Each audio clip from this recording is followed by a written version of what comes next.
नमस्कार मंडळी, लक्ष्मीच्या पावलांनी या मालिकेच्या आजच्या भागात आज आपण बघणार आहोत. होळी साजरी करण्यासाठी सर्वजण अंगणात जमलेले असतात. कला ही सगळी पूजेची तयारी करत असते. तेव्हा अद्वैत तिच्याजवळ जातो आणि कलाला म्हणतो की तुला माहिती आहे ना तुला आजची पूजा करायची नाहीये. तेव्हा कला म्हणते की चांदेकर, मला सगळं काही चांगलं माहिती आहे, मला पूजा करायची नाहीये, परंतु मी पूजेची तयारी तर करूच शकते ना. तेव्हा अद्वैत म्हणतो की नाही, मला तुझी सवय चांगलीच माहिती आहे, म्हणून मी तुला सांगायला आलो.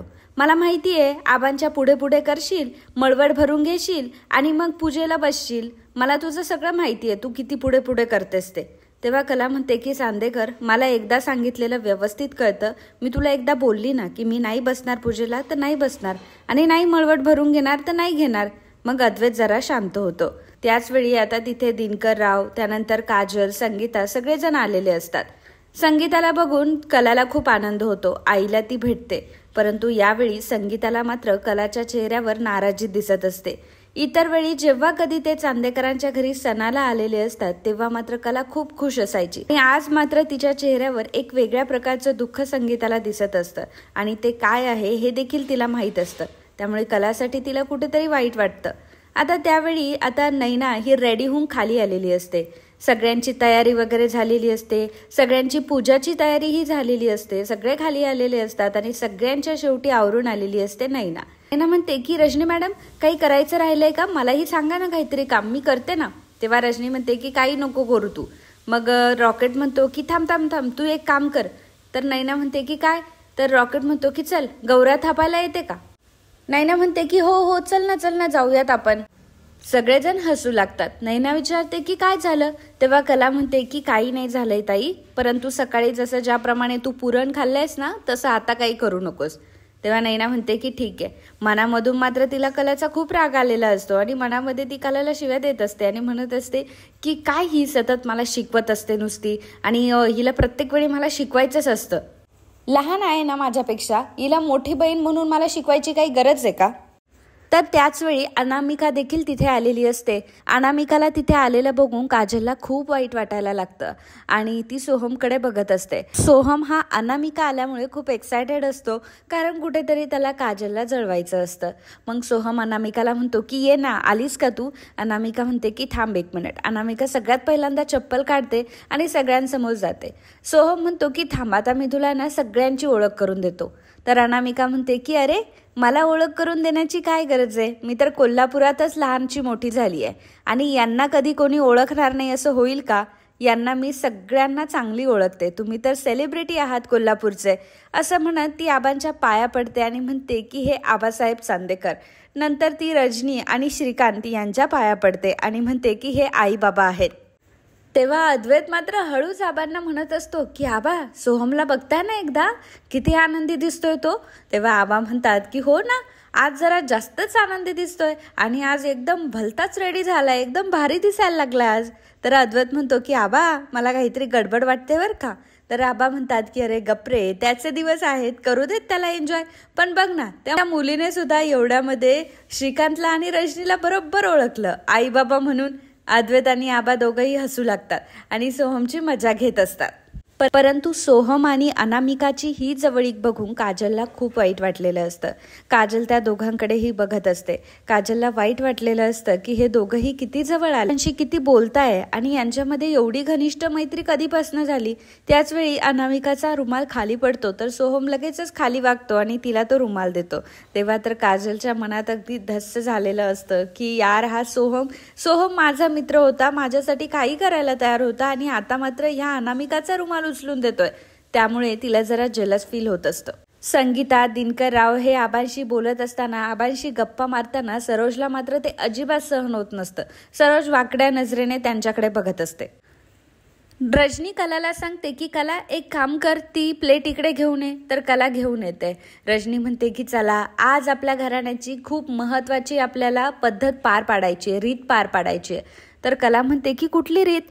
तर मग रजनी आता तिला सांगू लागते की अगं कला, आपल्या घराण्याची रीत आहे की होळीच्या दिवशी आपण आपल्या अंबाबाईला, आपल्या देवी आईला स्मरून मळवट भरत असतो. त्यावेळी आता अनामिका ही सोहमला म्हणते की सोहम तू इथे थांब, मी काकूंना माझी काही मदत लागते की नाही बघून येते. आणि असं म्हणून अनामिका त्या रजनीकडे आलेली असते, रजनी आणि कलाकडे आलेली असते. तेव्हा काजलला खूप वाईट वाटत असतं की बापरे ही किती जास्त पुढे पुढे करतीये आणि जसं काही हिला सगळ्या गोष्टी माहिती आहे आणि किती रजनी मॅडमच्या पुढे पुढे चाललंय हिचं, हे काजलला तिच्या डोळ्यांनी दिसत असतं आणि तिला फार वाईट वाटत असतं. अनामिका आता रजनीकडे येते. रजनीला ती म्हणते की आई तुम्ही आता मळवटाचं काहीतरी बोलत होतात, त्याबद्दल जरा सांगाल का? काय असतं हे मळवट परंपरा आणि सगळ्यांनी भरायचा असतो का तो मळवट? तेव्हा रजनी म्हणते की नाही नाही ग, सगळ्यांनी नाही भरायचा तो. आणि पूर्वी आपल्या घरामध्ये एका देवीची पूजा व्हायची, पूर्वी म्हणजे किती पूर्वी हे मला सांगता नाही येणार, परंतु आबा मात्र याबद्दल परफेक्ट माहिती देतील. अनामिका म्हणते की वा, हे ऐकायलाच किती छान वाटतंय. म्हणजे चांदेकर घराणं एवढं मोठं आहे तरी सुद्धा देवी रीतीभाती किती जपतं चांदेकर घराणं. आणि खरंच मला खूप छान वाटलं आज तुमच्यासोबत येऊन. मला तर एकदम सगळ्या दैवी गोष्टींसारखे वाटतंय. मग रजनी आणि कला दोघीही हसू लागतात. तर आता सोहम तिकडेच बघत असतो आणि काजल त्याच्या मागे उभी असते.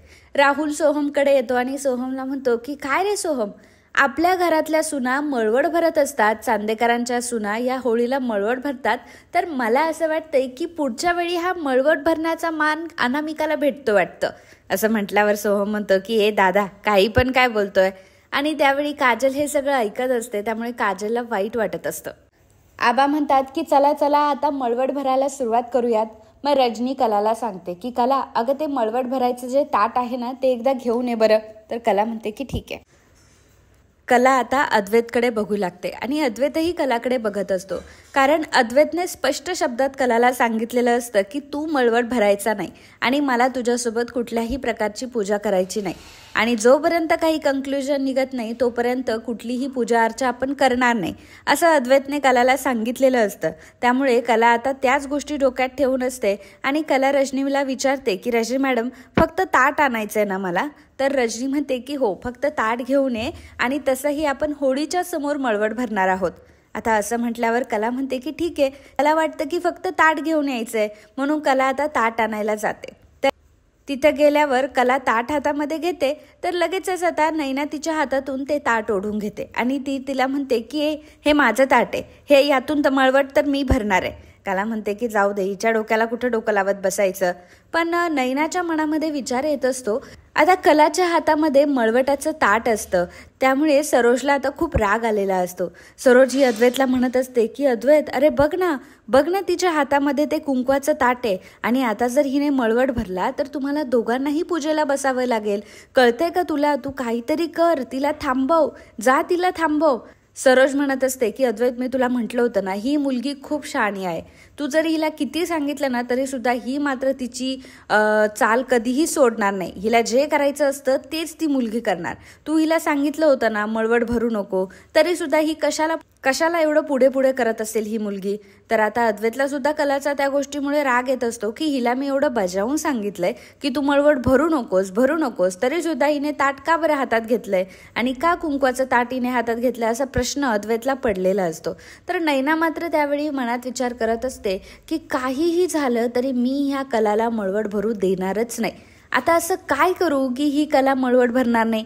म्हणून नैना विचार करते की मी एक काम करते, मी तिच्या पायात पाय घालते आणि तिला पाडते, जेणेकरून तिच्या हातात असलेलं कुंकवाचं ताट खाली पडेल. आणि मग तर तिला मळवटही भरता येणार नाही आणि सगळीकडे मी अशी बोंब मारते की कलाच्या हातून कुंकवाचं ताट खाली पडलंय, त्यामुळे खूप मोठा अपशकुन झालाय. कलाकडनंच तो अपशकुन, होळीच्या दिवशीच कलाकडनं खूप मोठा अनर्थ झालाय, असं काहीतरी बोंब मारायची आणि बरोबर सगळ्यांचं लक्ष कलावर न्यायचं. असा आता प्लॅन नैनाचा असतो. तू मला पुरणावरून ऐकवलंस ना कला? काय तर म्हणे मी फक्त पुरण खाल्लं आणि त्यावेळी मला किती सुनावलं, मला आबांनीही तुझ्यामुळे सुनावलं. त्यानंतर इथे येऊन सुद्धा मला म्हणते की सकाळी पुरण खाल्लं तसं आता काही करू नको. आणि म्हणजे ही आली माझी मोठी बहीण मला सांगायला सगळ्या गोष्टी. आता तुला नाही धडा शिकवला ना आणि तुला नाही पुरणात पाडलं ना तर माझं नाव सुद्धा नैना नाही, असं नैना म्हणत असते मनातल्या मनात. नैना कलाला म्हणते की जा इथून तू. आता कला रिकाम्या हाती जात असते आणि खरं ताट तर नैनाच्या हातामध्ये असतं. जे कुंकवाचं ताट असतं ते नैनाच्या हातामध्ये असतं आणि कलाला काही त्यात वावगं वाटत नाही, कारण तसंही कलाला मळवट भरायचा नसतो हे तिच्या डोक्यामध्ये फिक्स असतं. परंतु सरोजला भीती वाटते की ही कला मळवट भरणारच आणि मुद्दाम अद्वैतला ती ओढून घेणार आणि त्याला सुद्धा पूजेला बसायला भाग पाडणार. त्यामुळे सरोज अद्वैतला म्हणत असते की अरे अद्वैत, काहीतरी कर, अरे बघ ती काय करते, पटकन जा आणि तिला थांबव. तेव्हा अद्वैत आता कलाला थांबवण्यासाठी तिथे आलेलाच असतो, पण त्याच वेळी नैनाने बाजी मारलेली असते. नैना आता कलाच्या पायात पाय घालून कलाला पाडण्याचा प्रयत्न करते आणि नेमकं त्यावेळी होतं असं की नैनाच्या हातामध्ये जे कुंकवाचं ताट असतं त्या ताटामध्ये कलाचं डोकं पडतं आणि कलाच्या डोक्यावर आता मळवट भरलेला असतो, तोही कुंकवाचा. आणि ते सगळं बघून आता सगळेजण हैराण झालेले असतात, चकित झालेले असतात की ही सगळी गोष्ट झाली तरी कशी. स्वतः अद्वैत आणि सरोज हे दोघं हैराण झालेले असतात की हिला एवढं आपण सांगितलं मळवट भरू नको, तरी सुद्धा हा मळवट तिच्या डोक्यावर आलाच कसा काय. तर आबांना आता काही गोष्टी आठवायला लागतात. कालच्या एपिसोडमध्ये आपण बघितलं होतं की ज्यावेळी अद्वैत आणि सरोज हे दोघं बोलत होते त्यावेळी कसला तरी आवाज झाला होता. तर त्यावेळी तिथे आबा उभे होते आणि अद्वैत सरोजला म्हणत होता की आई, आता काहीही झालं तरी मी स्वतःला आणि देवाला अजिबात फसवणार नाही, कारण सगळ्या गोष्टी आता मला क्लिअर झाल्यात आणि मी देवाला फसवणार नाही. मी खरेसोबत कुठलीही पूजा करणार नाही आणि तिला मळवट देखील भरू देणार नाही, कारण मला आता स्वतःला आणि देवाला नाही फसवायचंय. तर अद्वैतचे हे शब्द आबांच्या कानावर त्यावेळी पडले होते आणि त्यावेळी आबांची काठी खाली पडली होती आणि त्या काठीचाच आवाज झाला होता. आबांना आता हे कळलं होतं आधीच की अद्वैत आणि कला हे दोघंही एकत्र पूजेला बसणार नाही आणि कला देखील मळवट भरून घेणार नाही. परंतु मात्र देवी आईचा आता वेगळा चमत्कार देवी आईने स्वतः दाखवलेला असतो आणि घरातल्या खऱ्या लक्ष्मीचा मळवट देवी आईने स्वतः भरून घेतलेला असतो आणि याच गोष्टीमुळे आबा खूप खुश झालेले असतात. आबांना या गोष्टीची जाणीव झालेली असते आणि त्यांना स्पष्टपणे दिसत असतं की आपल्या कलाशिवाय या घरची सून होण्याचा अधिकार कोणालाही नाहीये. कला खऱ्या अर्थाने लक्ष्मीच्या पावलांनी या घरामध्ये आलेली आहे आणि अद्वैतसाठी कला इतकी चांगली बायको, सुंदर बायको आणि चांदेकरांसाठी चांगली सून कुठेही मिळू शकत नाही. खरं तर कला आपल्या घरामध्ये सून म्हणून आली हे आपलं भाग्य आहे. या गोष्टी आता आबांना कळत असतात, कारण जेव्हापासून कला ही घरामध्ये आलेली असते तेव्हापासून देवी आई काही ना काहीतरी चांगले संकेत देत असते आणि आबांना त्या सगळ्या गोष्टी आठवत असतात की खरंच कलाची पावलं किती शुभ आहेत की ज्यामुळे घराचा कायापालट झालाय. ते फक्त आणि फक्त या पोरीमुळे झालाय. आबा आता सगळ्यांना सांगतात की शेवटी जरी काहीही झालं ना तरी देवी आई मात्र तिचा हट्ट पूर्ण करते म्हणजे करते. शेवटी काय वाईट आहे, काय चांगलं आहे हे आपल्यापेक्षा देवी आईलाच तर चांगलं समजतं.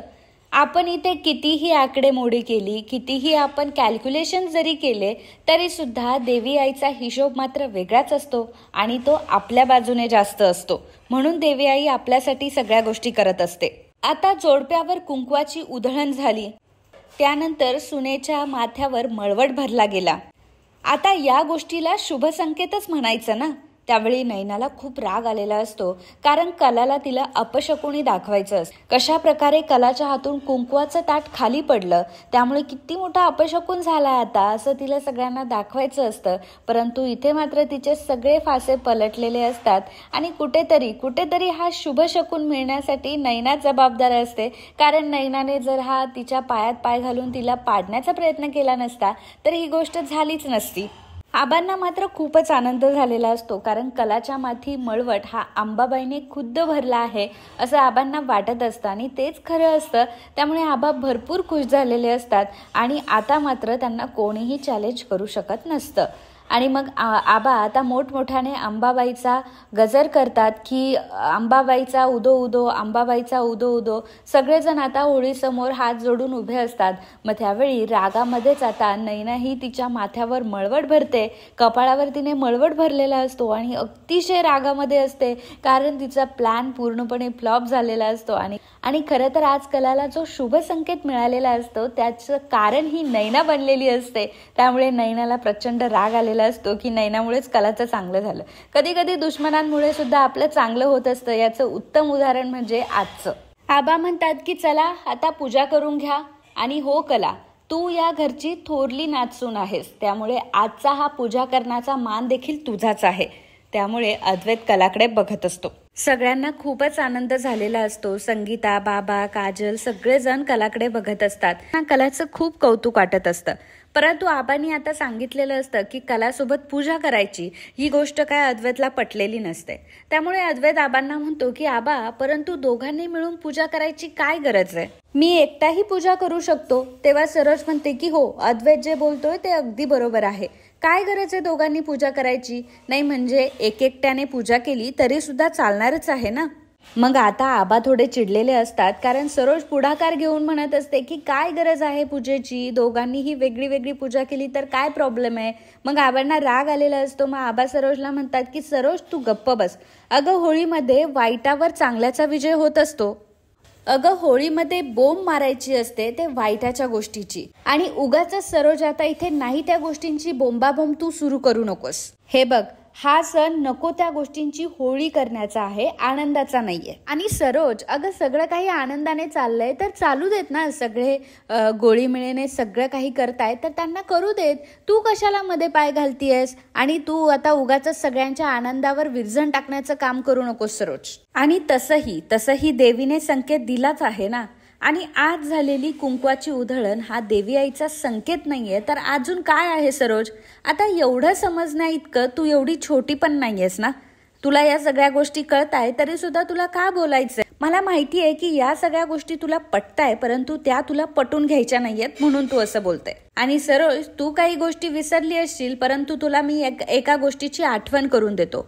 आतापर्यंत आपण ज्या कुठल्या मार्गाने चाललोय ते मार्ग एकदा नीट निहाळून बघ. आतापर्यंत देवी आईने आपल्याला जे जे काही संकेत दिले त्याच संकेतांवर आपण चाललोय आणि त्याचमुळे आपल्याला यश मिळत आलंय. आपण कधीही दुःखी झालो नाहीये किंवा कधीही आपला निर्णय चुकलेला नाहीये. कारण का बरं? कारण आपण देवी आईच्या संकेतांवर पूर्ण विश्वास ठेवलेला आहे. त्यामुळे हा देवी आईचा कौल आहे, ही गोष्ट पहिल्यांदा लक्षात घे. हे बघ अद्वैत, आतापर्यंत मी तुला काही बोललो नाही, परंतु एक गोष्ट नेहमी लक्षात ठेव की आता मात्र मला देवी आईच्या विरोधात जाऊन काहीही करता येणार नाही आणि मी करू शकणार नाही. त्यामुळे जे काही करायचं आहे ते देवी आईच्या संकेतांनुसारच होईल. आबा आता अद्वैत आणि कला दोघांनाही सांगतात की आता दोघंही एकमेकांकडे बघत बसू नका. चला बरं, आता पूजेला सुरुवात करा. आता आबांचा शब्द कला आणि अद्वैत दोघांनाही मान्यच असतं. कलाला पूजा करायला काहीही प्रॉब्लेम नसतो, प्रॉब्लेम अद्वैतला असतो. पण आता आबांनीच सांगितल्यामुळे अद्वैत सुद्धा आबांच्या पुढे काही बोलू शकत नसतो, कारण आबांनी सरोजचंच म्हणणं ऐकलेलं नसतं. त्यामुळे आता अद्वैतला गप गुमान कलासोबत पूजा करणं हे भागच असतं. आता अद्वैत आणि कला दोघंही आता एकमेकांसोबत पूजा करत असतात, होळीची पूजा करत असतात. आणि त्यावेळी सरोजला मात्र फार राग आलेला असतो. शेवटी पुन्हा एकदा कलाने बाजी मारलेली असते. एवढे सगळे प्रयत्न करून सुद्धा याच दोघांनी पूजा केली, त्यामुळे सरोजला खूप राग आलेला असतो. आणि नैनाला सुद्धा राग आलेला असतो. नैना तर मळवट भरून एकदम रागामध्ये असते आणि मनातल्या मनात कलावर खूप जास्त जळत असते की एवढं सगळं करून सुद्धा ह्या कलानेच पूजा केली. खरं तर तिला आणि राहुलला पूजा करायची असते, परंतु आज हा मान अद्वैत आणि कलाला मिळालेला असतो. आबांनी सांगितल्याप्रमाणे कला आणि अद्वैत या दोघांनाही आता पूजा करणं भाग असतं. त्यामुळे कला आणि अद्वैत आता विधिवत होळीची पूजा करत असतात. होळीला हळदी कुंकू अर्पण करतात, नारळ अर्पण करतात आणि मग त्यानंतर होळीभोवती प्रदक्षिणा घालतात. होळीची पूजा आता करून झालेली असते आणि शेवटी होलिका माताने पुन्हा एकदा अद्वैत आणि कलाकडनंच पूजा करून घेतलेली असते. तर आबा आता सांगतात की अद्वैत, अरे जेव्हा तू लहान होतास ना तेव्हा मात्र मलाच होळी पेटवायची आहे असा तू फार हट्ट करायचा. आणि आता बघ, आता आज तुझ्यासोबत तुझे 2 भाऊ सुद्धा होळी पेटवणार आहे. अद्वैत, तू, राहुल आणि सोहम तुम्ही तिघेही मिळून आज होळी पेटवा. अद्वैत, आज तू, राहुल आणि सोहम तुम्ही तिघेही मिळून होळीला अग्नी द्या. असं म्हणत अद्वैत, राहुल आणि सोहम तिघेही आता होळीला अग्नी देतात. होळी आता पेटलेली असते. सर्वजण बोंबा मारत असतात, मोठमोठ्याने बोंबा मारत असतात. आणि त्यावेळी आबा म्हणत असतात की होळी आई सगळ्या वाईट गोष्टींचा नायनाट होऊ दे. चांदेकरांवर जे वाईट संकट येणार आहे त्या सगळ्या संकटांची माती होऊ देत. वाईट गोष्टींची राख कर आणि त्या राखीमधून फक्त आणि फक्त आनंद पसरू देत. सर्वजण आता होळीसमोर हात जोडून उभे असतात, होळीकडे काही ना काहीतरी मागत असतात. आमच्यावरचं वाईट संकट टळू दे अशी होळीला विनंती करत असतात. कला आता होळीसमोर हात जोडून म्हणत असते की देवी आई, मला जेव्हा कधी कधी आमच्या नात्याबद्दल शंका वाटते, जेव्हा कधी कधी असं वाटतं की आमचं नातं तुटणार आहे, आमचं नातं टिकणार नाहीये, पण तेव्हा मात्र तू येतेस आणि तू असे काहीतरी संकेत देते की मला मात्र बळ मिळतं. अशा या परिस्थितीमध्ये सुद्धा आता मी खमकी उभी आहे, कारण फक्त आणि फक्त तुझ्या संकेतामुळे. आज तू माझ्यासोबत जे काही केलेस, मला जो तू संकेत दिलाय आणि तू स्वतः जे माझा मळवट भरून घेतलाय ना, त्यावरून मला एक गोष्ट आता कळलीये, अद्वैत आणि मला कोणीही सेपरेट करू शकणार नाही. आम्ही दोघं एकमेकांसाठी बनलेलो आहोत. देवी आई, फक्त तुझी साथ अशीच सोबत असू दे. आज जो काही संकेत मिळालेला असतो त्यामुळे कलाला आता मागचे काही संकेत सुद्धा आठवत असतात की शिवरात्रीच्या वेळी सुद्धा असंच काहीतरी झालं होतं. शिवरात्रीच्या वेळी सुद्धा महादेवाने त्यांना आशीर्वाद दिला होता. कला आणि अद्वैतच्या जोडप्याला आशीर्वाद दिला होता की जो महाहार आहे तो मात्र कला आणि अद्वैतच्याच गळ्यात येऊन पडला होता. आणि या गोष्टीमुळे कला आणि अद्वैत दोघांना पुन्हा एकदा आणि अद्वैत दोघं कसे एकमेकांसाठी बनलेले आहे असे वारंवार संकेत कला आणि अद्वैतला मिळत असतात. पण या गोष्टीचं नवल फक्त कलाला वाटत असतं आणि कला ती पॉझिटिव्हली घेत असते. पण आता मात्र अद्वैतला सुद्धा आता असं वाटायला लागलेलं असतं की नाही, काहीतरी असं आहे की जे माझ्याकडनं चुकतंय किंवा मला कळत नाहीये. मग अद्वैत आता हात जोडून देवी आईला म्हणत असतो की हे सगळं चाललंय तरी काय? मला असं वाटतंय की हा फक्त योगायोग आहे. परंतु मी जरीही किती म्हटलो की हा योगायोग आहे, तरी हे योगायोग सारखे का येत आहे? सारखे हे योगायोग का घडताय? मला काहीच कळायला मार्ग नाही ठेवलाय या सगळ्या गोष्टींनी. आबा म्हणतायत की कशा प्रकारे कला आणि आम्ही दोघंही एकमेकांसाठी बनलेलो आहोत, परंतु मला मात्र तसं काही दिसत नाही. पण हे जे संकेत मिळत आहे त्या संकेतांनुसार खरंच आम्ही दोघं एकमेकांसाठी बनलोय का? हे नक्की काय चाललंय? अद्वैतला या गोष्टीचा काही अर्थच लागत नसतो. आणि आबा हे सर्व जे काही सांगताय ते त्यांच्या अनुभवावरून सांगताय. आणि समजा हे जे मला संकेत मिळत आहे ते खरंच जर संकेत असतील तर, हा योगायोग नसेल तर? असं म्हणतात की हे जे संकेत आहेत ते संकेत म्हणजे आपल्याला भविष्याची काहीतरी सूचना देत असतात. मग आमच्या बाबतीत सुद्धा तेच होतंय का? नक्की देवी आई आम्हाला कुठले संकेत देऊ पाहते? नक्की देवी आई आमच्या आयुष्याचा, आमच्या फ्युचरचा नक्की काय विचार करतीये आणि त्यानुसार हे सगळे संकेत देतीये का? मला आता या सगळ्यात काहीही कळायला मार्ग नाही. काय खरं काय खोटं काही समजत नाहीये. अद्वैत आता थोडा चिंतेत पडलेला असतो, कारण अद्वैतला आज समोर लाईव्ह एक्झाम्पल त्याच्यासमोर घडलेलं असतं. ते म्हणजे कलाचा मळवट देवी आईने स्वतः भरून घेतलेला असतो. एवढं नको म्हटलेलं असताना सुद्धा मळवट मात्र कलाच्या माथी लागलेलाच असतो. आणि मागच्या वेळी सुद्धा शिवरात्रीच्या वेळीही असंच काहीतरी घडलं होतं की तो महाहार कला आणि अद्वैतच्याच गळ्यात येऊन पडला होता. या सगळ्या गोष्टी अद्वैतला आता खऱ्या वाटायला लागतात.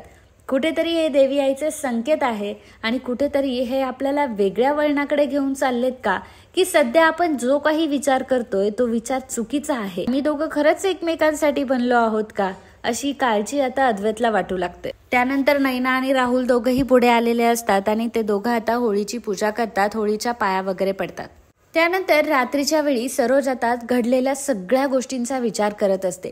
तिच्या डोक्यात ती गोष्ट खूपच असते की कशा प्रकारे आपण एवढे प्रयत्न करून सुद्धा त्या कलाच्या माथी मळवट लागलाच. आपण इतकं नाही म्हणत असताना सुद्धा कला आणि अद्वैतने एकत्र पूजा केलीच. नक्की हे सगळं काय चाललंय सरोजला कळत नसतं. आणि सरोजला आबांचा खूप राग आलेला असतो, कारण आबांमुळेच कला आणि अद्वैत दोघांनी पूजा केलेली असते असं तिला वाटायला लागतं. कारण अद्वैत म्हटला होता की तो एकटा पूजा करेल, परंतु आबांनीच त्याला फोर्स केला. म्हणून कुठेतरी आता सरोजला आबांचा राग येत असतो. आणि मग त्याच वेळी आबा देखील तिथे येतात. आबा सरोजला म्हणतात की सरोज, अगं काय झालं? चिडली आहेस का? रागवली आहेस का तू? सरोज, अगं मला तुझं काही कळतच नाही. म्हणजे याआधी तू असं कधीही वागली नाहीस, परंतु आता तू असं का वागतीयस सरोज? तर सरोज म्हणते की आबा, हाच प्रश्न मला देखील तुम्हाला विचारायचा आहे. याआधी तुम्ही असं कधीही वागला नाहीत, मग तुम्ही आता असं का वागताय? तुम्ही पूर्णपणे वेगळे का वागताय? आणि गेल्या वर्षभरापासून तर आपल्या घराचं चित्र तर पूर्णपणे बदललंय. ती मुलगी घरात येण्याच्या आधी आपलं घर कसं होतं आणि ती मुलगी घरात येण्याच्या नंतर आपलं घर कसं होतं.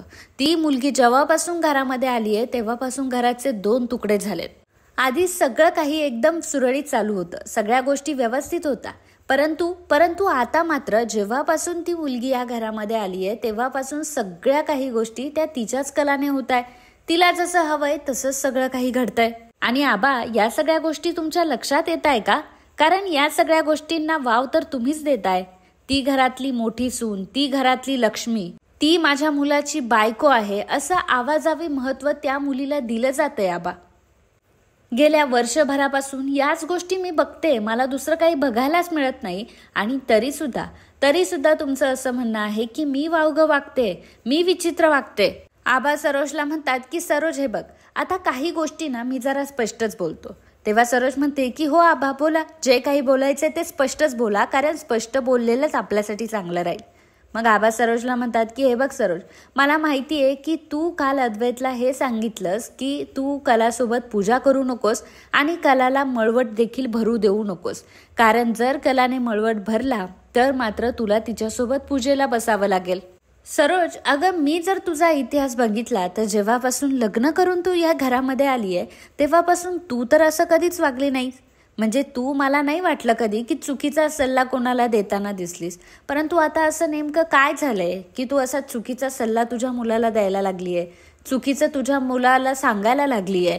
नक्की काय प्रॉब्लेम झालाय असा? मग सरोज, मला तुला एक प्रश्न विचारायचा आहे की तूच मला सांग आता की जेव्हापासून कला या घरामध्ये सून म्हणून आली आहे तेव्हापासून या घराचे 2 भाग का बरं झाले? आबांना नकळतपणे सरोजला ही गोष्ट सांगायची असते की सरोज, अगं तुला दिसतंय की घरामध्ये 2 भाग झाले, परंतु ते 2 भाग कोणामुळे होत आहे याचा एकदा विचार कर.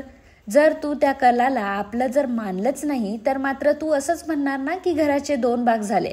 ती मुलगी तर तुझ्यासोबत एवढं चांगलं वागते, एवढं चांगलं राहते, तुझ्यासोबत तुला हवं नको ते सगळं काही बघते, परंतु तू मात्र तिच्याशी कुठल्याही प्रकारचं जुळवून घेत नाही. ती मुलगी एक कुटुंब करण्याचा विचार करते, कुटुंब एकत्र ठेवण्याचा प्रयत्न करते, परंतु तू मात्र स्वतःच्या हाताने घराचे 2 तुकडे करते आणि वरून स्वतःच बोंबाबोंब करते की घराचे 2 तुकडे झाले. असं आबांना आता सरोजला समजून सांगायचं असतं. आबा सरोजला स्पष्टपणे सांगतात की सरोज, प्रत्येक वेळी तू मला म्हणत असते ना की आबा तुम्ही हे काय करताय, तर मी तुला आज एक गोष्ट सांगतो. मी जे काही करतोय ना सरोज, ते फक्त आणि फक्त हे घर जोडण्यासाठी करतोय. कला आणि अद्वैतला मला सेपरेट होऊ द्यायचं नाहीये. कला आणि अद्वैतला मला सोबत ठेवायचंय. ह्या घराला मला जुळवून घ्यायचंय आणि ह्या घराला कायम एकत्र ठेवायचंय, यासाठी मी प्रयत्न करतोय. परंतु सरोज तू मात्र हे घर कसं तुटेल याच्यासाठीच प्रयत्न करतीये.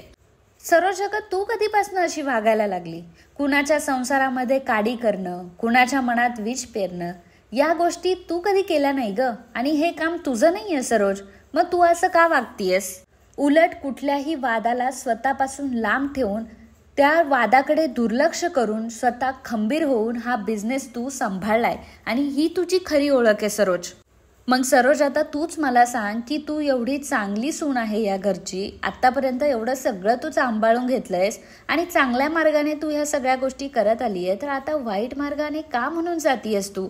तेव्हा सरोज म्हणते की आबा म्हणजे माझ्या स्वतःच्या मुलाचं माझ्यासमोर जर वाईट होतंय, त्याचं आयुष्य मला बर्बाद होताना दिसतंय, तर मी काय असं हातावर हात धरून गप्प बसायचंय का?